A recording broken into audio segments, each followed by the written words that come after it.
Thank you for joining us on a special night. It's today, my friend, our band leader, Cleto, turns 50 years Oh, old. thank you. And I've had to do some hard monologues along the way, but this one's the hardest.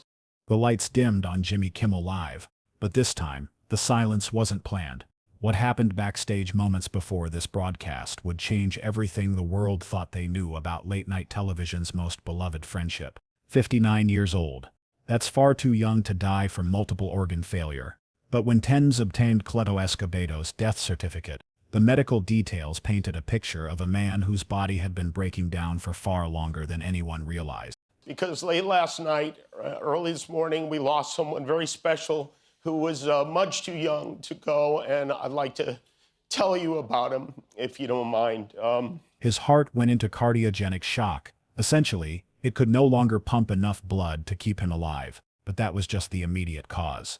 The underlying issues were far more disturbing: vasodilatory shock, disseminated intravascular coagulation, alcoholic cirrhosis of the liver, and it didn't stop there. Sepsis, graft versus host disease, immunosuppression, chronic kidney disease, pneumonia. It was a catastrophic convergence of medical crises that raised an impossible question. How was he still performing on national television? Jimmy Kimmel's voice cracked as he told his audience this was the hardest thing he'd ever had to do. But what he didn't say immediately, what would only become clear as the devastating medical details emerged, was that he had been watching his best friend of 5 decades slowly deteriorate, perhaps knowing that something was terribly wrong, but powerless to stop it. Colleagues later revealed that Cleto had seemed more tired in recent weeks, that he'd mentioned needing rest, but exhaustion doesn't begin to describe what was really happening inside his body. And when Kimmel finally admitted what he'd suspected, what he'd feared, what he'd perhaps known deep down but couldn't bring himself to confront, the weight of that knowledge became almost unbearable. This wasn't the Jimmy they tuned in to see every weeknight. This wasn't the quick-witted comedian who could diffuse any tense moment with perfect timing. The man standing before them was broken, vulnerable, stripped of all pretense, and what he was about to reveal would expose a truth that had been hiding beneath the surface of every laugh, every musical interlude, every seemingly casual exchange between him and his band leader for over 2 decades. The studio fell into an eerie hush. Even the crew members, who had seen Kimmel navigate countless difficult moments over the years, stood frozen, because they knew that what was about to unfold wasn't just another emotional monologue. This was different. This was personal, in a way that transcended television, celebrity, and entertainment. This was about the kind of loss that changes you forever. Kimmel gripped the edge of his desk, steadying himself. His voice, usually so controlled and measured, wavered as he began to speak. He admitted something that sent chills through everyone watching, that in all his years of hosting, through national tragedies and personal hardships, through moments that tested his strength as a broadcaster and as a human being, this was the hardest thing he had ever had to do. Late the night before, in the quiet early morning hours when the world sleeps and grief arrives without warning, they had lost someone. Not just anyone. Someone who had been the heartbeat of the show since its very first episode. Someone who had been by Kimmel's side not for years but for decades. Someone whose absence would leave a void so massive that every person who worked on that show, every viewer who had ever tuned in, would feel it immediately. Cleto Escobedo, the third, was gone. The name might have been familiar to regular viewers, but what most people didn't understand, what Kimmel was about to make painfully clear, was that Cleto wasn't simply the band leader. He wasn't just the guy with the saxophone who smiled from the side of the stage. He was the foundation upon which the entire show was built. He was the reason Kimmel could be himself every single night. He was the invisible thread that held everything together. And now that thread had been severed. As Kimmel spoke, his words came in fragments, interrupted by tears he couldn't hold back. He told the audience that everyone loved Cleto. Everyone at the show. Everyone who had ever worked with him. Everyone who had encountered his warmth and genuineness. But what he said next revealed something deeper, something that explained why this loss was hitting so differently. Cleto and Jimmy hadn't just been friends. They hadn't just been colleagues who happened to work well together. Their story began long before the cameras, long before Hollywood, long before either of them could have imagined the life they would eventually build together. Their story began in childhood, in the dusty suburbs of Las Vegas, in the 1970s. when two young boys from completely different backgrounds crossed paths and formed a bond that would define both of their lives. Jimmy's family had just moved from Brooklyn, and he was the new kid trying to find his place in an unfamiliar city. Cleto was a local kid with a gift for music and an infectious personality that drew people in effortlessly. They met when they were just 9 years old, two boys who loved sports, music, and making each other laugh. What started as playground friendship evolved into something much more profound. They became inseparable, while other childhood friendships faded as kids grew up and moved on. Jimmy and Cleto's bond only deepened. They played basketball together, learned instruments side by side, shared dreams of lives bigger than the ones they were living. Cleto's home became Jimmy's second home. They celebrated birthdays together, got into trouble together, supported each other through awkward teenage years and uncertain young adulthood. Even when their paths began to diverge, when Jimmy left Las Vegas to pursue opportunities in radio and television, bouncing between cities and trying to make a name for himself in the brutally competitive world of entertainment, their friendship never wavered. They stayed in constant contact, calling each other late at night, sharing victories and setbacks, remaining each other's anchor no matter how many miles separated them. And then came the call that would change everything. It was 2003, and Jimmy Kimmel had finally gotten the opportunity he'd been working toward his entire career. ABC wanted him to host his own late-night show. It was the kind of break most people only dream about. The chance to join the ranks of television legends, to have a platform that reached millions of people every single night. But as the network began assembling the pieces, writers, producers, set designers, Kimmel had one non-negotiable requirement that surprised everyone. He insisted that Cleto Escobedo III had to be his band leader. The network executives were skeptical. They didn't understand why Kimmel was so adamant about bringing in someone from Las Vegas, someone who hadn't been part of the traditional late-night television circuit. They suggested more established names, musicians with recognizable credentials and industry connections. But Kimmel refused to budge. He told them flat out, if Cleto couldn't be part of the show, then the show couldn't happen. Looking back now, with the devastating clarity that comes after loss, it's clear why Kimmel fought so hard. He knew something that the network executives couldn't possibly understand. He knew that what makes great television isn't just talent or credentials or experience. It's chemistry. It's authenticity. It's the kind of unspoken understanding that can only come from decades of genuine friendship. Kimmel knew that he couldn't walk onto that stage every night and be himself, truly be himself, without Cleto standing a few feet away. He needed that familiar presence, that reassuring smile, that person who knew him better than almost anyone else in the world. He needed the one person who had known him before the fame, before the pressure, before the weight of expectations. He needed his childhood friend, his brother in every way that mattered. So Kimmel did something bold. He arranged for the president of ABC to fly to Las Vegas to see Cleto perform with his band. It was a test, a gamble, a moment where everything hung in the balance. If the performance didn't convince them, Kimmel would have to make an impossible choice, but he believed in Cleto's talent with the same fierce certainty he believed in their friendship. The night of the performance, Cleto and his band took the stage in a small Las Vegas venue, and from the moment the music started, all doubts evaporated. Cleto commanded the stage with effortless charisma, his saxophone singing with soul and precision, his energy infectious and genuine. The ABC executive watched in amazement, as this relatively unknown musician from Las Vegas proved that sometimes the best choices aren't the obvious ones. By the end of the night, the decision was made. Cleto Escobedo III would be the band leader of Jimmy Kimmel Live, and with that decision, one of the most enduring partnerships in television history was born. For 23 years, Cleto and his band, Cleto and the Cletones, opened every single episode of Jimmy Kimmel Live, night after night, year after year. He brought energy, musicality, and warmth to a show that became known for its heart as much as its humor. His band wasn't just background music. They were an integral part of the show's identity, setting the tone, enhancing the comedy, and creating moments that elevated everything around them. But what made their dynamic truly special was something that couldn't be scripted or manufactured. When Kimmel would toss a joke in Cleto's direction during the monologue, Cleto would respond with perfect timing, a raised eyebrow, a knowing smile, a quick comeback that felt completely natural. When musical guests performed, Cleto accompanied them with skill and generosity, never trying to overshadow but always enhancing. When sketches required musical punctuation, he delivered it with precision.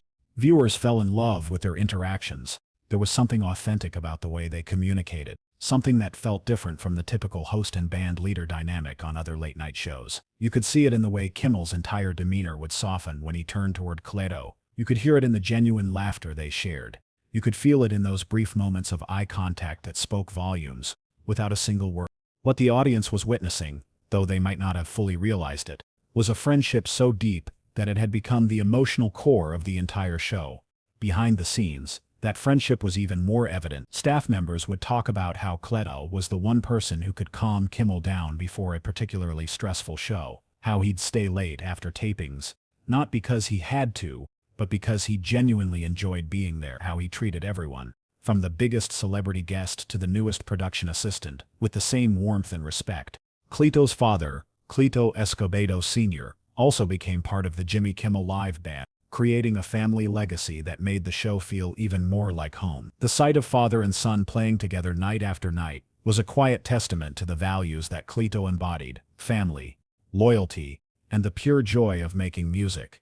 But there was something else happening beneath the surface, something that only became clear in retrospect. In those final weeks and months, there were signs, subtle changes that most people dismissed or didn't notice at all. Cleto had mentioned feeling more tired than usual. He'd talked about wanting to take a short break, just to rest and recharge. Some colleagues noticed he seemed a bit worn down, though he maintained his smile and his professionalism. In the relentless world of late-night television, where shows tape 5 nights a week and the schedule never saps, it's easy to chalk up fatigue to the demands of the job. Everyone gets tired. Everyone needs break. Nobody imagined that these small signs were pointing towards something far more serious. Nobody could have predicted that time was running out. The night of his final performance, Cleto appeared on stage with the same energy viewers had come to expect. He played his saxophone. He smiled at the camera. He exchanged glances with Jimmy to the outside world. Everything seemed perfectly normal. But behind that familiar smile, his body was struggling in ways that no one could see. And then, in the quiet hours of the early morning, everything changed. The news came like a thunderbolt. Cleto Escobedo III had passed away suddenly at the age of 59. No prolonged illness, no public warning, just the shocking, incomprehensible reality that someone so full of life, so essential to the fabric of the show, was gone. When Kimmel received the call, his world shattered. This wasn't just losing a colleague or even losing a friend. This was losing someone who had been woven into the very foundation of his life for 5 decades. This was losing the person who knew him at 9 years old, who had witnessed every phase of his journey, who had been there for every triumph and every struggle. The decision to go on air that night was agonizing. The show was scheduled to tape with Eddie Murphy as the guest, a major booking that had been planned for weeks. Kimmel's team gave him the option to cancel, to take time to grieve privately, but Kimmel made a choice that revealed everything about his relationship with Cleto. He decided to do the show because he knew, without question, that Cleto would have wanted it that way. Cleto had been the ultimate professional, someone who believed in the show and in the work they did. Together, he would have insisted they go on. He would have said that Eddie Murphy was too big to reschedule. He would have found a way to make it work, just as he'd done for 23 years. So Kimmel honored his friend by doing exactly what Cleto would have done. He showed up, but standing on that stage, trying to find words adequate to capture what he was feeling, Kimmel reached a breaking point. His carefully constructed composure crumbled, and in that vulnerable moment, he revealed something that cut to the very heart of their relationship. He admitted that there was nobody in his life he had better chemistry with than Cleto, nobody who understood him more completely, nobody who could read his mood, anticipate his thoughts, or support him more unconditionally. Their friendship wasn't just important, it was irreplaceable. It was the kind of connection that most people search their entire lives for and never find. Kimmel's voice broke as he urged everyone watching to cherish their friends, to hold close the people who matter, to never take for granted the precious gift of true friendship. He asked viewers to keep Cleto's wife in their prayers, to remember his children who had lost their father far too soon, to support his parents who were now facing the unimaginable pain of burying their son. The studio audience sat in stunned silence, many with tears streaming down their faces. The crew behind the cameras wiped their eyes. Even Eddie Murphy, waiting backstage, was visibly shaken. This wasn't just television anymore. This was raw, unfiltered grief, being shared with millions of people. It was uncomfortable, and beautiful, and heartbreaking all at once. Kimmel announced that the next 2 episodes would be canceled to give the team time to process their loss. But as he stood there on stage, Cleto's chair still visible in the band section, empty and waiting, something became clear to everyone watching. The show would eventually return. The cameras would roll again. New episodes would be made, but nothing would ever truly be the same. Because what Kimmel finally admitted, what everyone had suspected but perhaps not fully understood, was that Cleto wasn't just part of the show. He was its soul.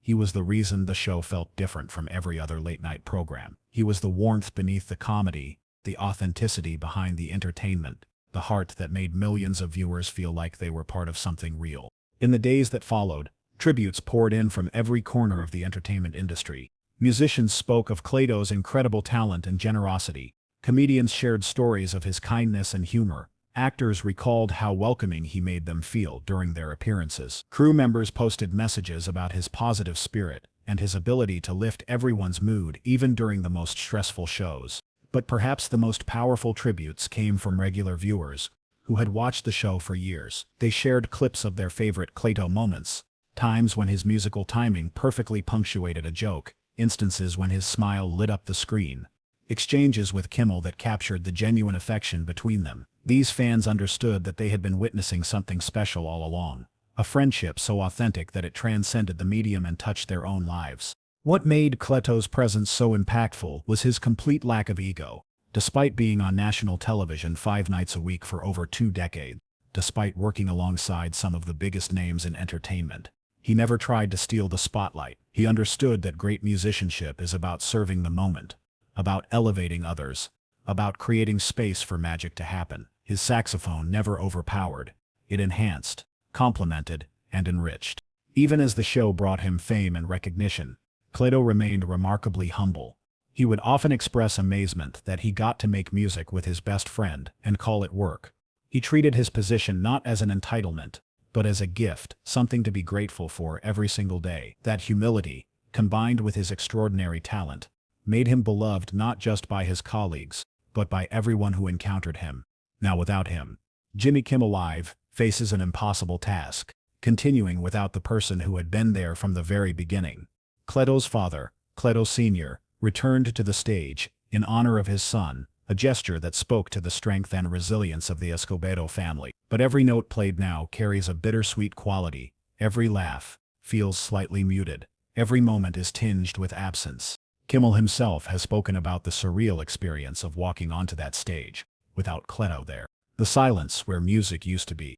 The empty space where his friend used to stand. The weight of knowing that he'll never again look over and see that familiar smile, never again share a knowing glance, never again experience the effortless chemistry that defined their partnership. What Kimmel finally admitted during his tribute wasn't a secret or a scandal. It was something far more profound. He admitted that his friendship with Cleto was the foundation of everything he had built professionally. That his success as a late-night host was inextricably linked to having his childhood friend by his side. That the chemistry viewers responded to wasn't manufactured or rehearsed. It was the product of 50 years of genuine love, trust, and mutual respect. He admitted that losing Cleto wasn't just losing a band leader or even a best friend. It was losing a part of himself, a connection to his past, a reminder of who he was before the fame and the pressure and the spotlight. Cleto represented something pure and unchanging in a world that constantly shifts, a friendship forged in childhood innocence and maintained through decades of loyalty. And perhaps most powerfully, Kimmel admitted what many had always suspected, but he had never fully articulated, that you cannot recreate or replace the kind of bond they shared. You can hire the most talented musician in the world to lead the band. You can find someone with perfect technical skills and impressive credentials, but you cannot manufacture 5 decades of history. You cannot script authentic chemistry. You cannot fake the kind of connection that comes from growing up together, dreaming together, and building something extraordinary side by side. The loss of Cleto Escobedo, the third, reminds us all of a fundamental truth about human connection. The people who truly matter in our lives, the ones who know us completely, who've seen us at our worst and still choose to stand beside us, who celebrate our victories and support us through our failures, are irreplaceable. When we lose them, we don't just lose their presence in the moment. We lose the living embodiment of our shared history, the witness to our journey, the person who can look at us and see not just who we are, but who we've always been. Kimmel's emotional tribute wasn't just about grief, it was about gratitude. Gratitude for 50 years of friendship, gratitude for 23 years of professional partnership, gratitude for every laugh, every conversation, every moment of understanding. It was an acknowledgement that some relationships transcend the ordinary, that some friendships become the very framework upon which we build our lives. As the show continues without him, Cleto's legacy lives on in every note played, in every joke that lands, in every moment of genuine connection between host and audience. His spirit remains woven into the fabric of Jimmy Kimmel Live, not as a memory to be mourned, but as a foundation to be honored. The music he created, the joy he spread, the love he gave, these things don't disappear when someone dies. They become part of the permanent record, markers of a life extraordinarily well lived. What Jimmy Kimmel finally admitted, through tears and broken sentences and profound vulnerability, was that he had been blessed with something rare and precious. A friendship that lasted a lifetime, a partnership that enriched millions of lives, and a bond that death itself cannot truly sever. Because while Cleto Escobedo III may be gone, the harmony they created together continues to resonate, a testament to the power of authentic human connection in a world that so desperately needs it. The lights still dim on Jimmy Kimmel Live every night. The music still plays. The show goes on. But now everyone who watches understands what was there all along. That beneath the comedy and the celebrity and the entertainment was something profoundly simple and infinitely complex. Two boys from Las Vegas, who grew up together, achieved their dreams together, and loved each other with the kind of fierce, unwavering loyalty that defines what it truly means to be family. And in admitting that, in finally putting into words what viewers had always felt but never quite articulated, Jimmy Kimmel gave the world one final gift from his friend. He showed us that success means nothing without people to share it with, that fame is empty without authentic connection, that the greatest achievement in any life isn't what you accomplish but who you choose to walk beside along the way. Cleto Escobedo III walked beside his friend for 50 years, and though that journey has now ended, the path they carved together will endure. A reminder that some friendships are so powerful, they change not just individual lives but touch the hearts of millions. His saxophone may be silent now, but the music he created, both literal and metaphorical, will echo through the halls of that studio, and in the hearts of everyone who knew him, forever.